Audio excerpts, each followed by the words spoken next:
Hi everyone, this is Mitch. It's November 4th. It's Election Day. We're going to have a new president of the United States tonight. How exciting is that? It's either going to be John McCain or Barack Obama, but no matter who it is, it's going to be a new president of the United States. And it's an exciting time to be an American, as I think it always is. Tonight is also college football. We got a game, an election night special. While the rest of the people are watching, waiting for them to declare the winner, the polls are closed in South Dakota.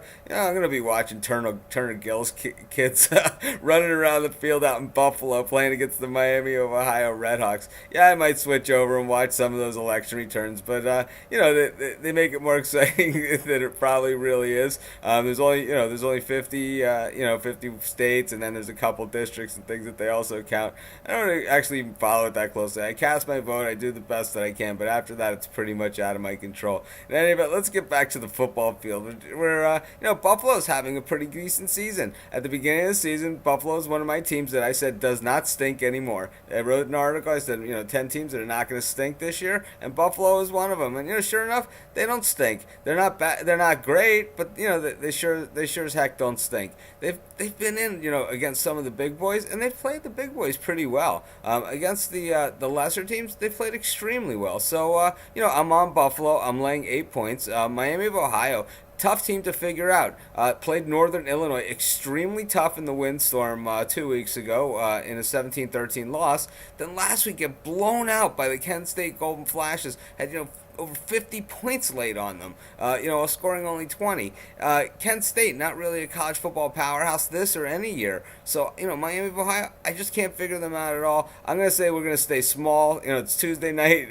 Weeknight games have not necessarily been my forte this year. But I'm going to make a pick on every single game because that's what I do. And I'm going to take Buffalo. I'm going to take the home favorite who, they love to play at home. And, congratulations to Turner Gill. Just what a great job he's done. I don't know how much longer he's going to be at Buffalo. There's a couple, other jobs out there, and you could turn around a program like Buffalo. Imagine what you can do at one of the larger programs, and there's going to be some job openings. Phil Fulmer is gone in Tennessee now, and he's basically another lame duck coach. We have two of those going on right now. It's Ty Willingham in Washington, Phil Fulmer in Tennessee. These are some big time jobs, and there's a lot of deserving candidates out there. There's going to be some more jobs that are going to be opening up as well across the country, as some of the teams have been a lot, more than just a little disappointing in not necessarily the win-loss column, but the effort that their team is playing. You have to buy into the winning attitude, and we see it all the time.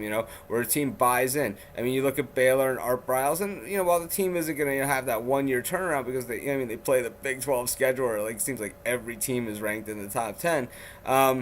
You see the effort, and you see them almost beat Missouri this past week.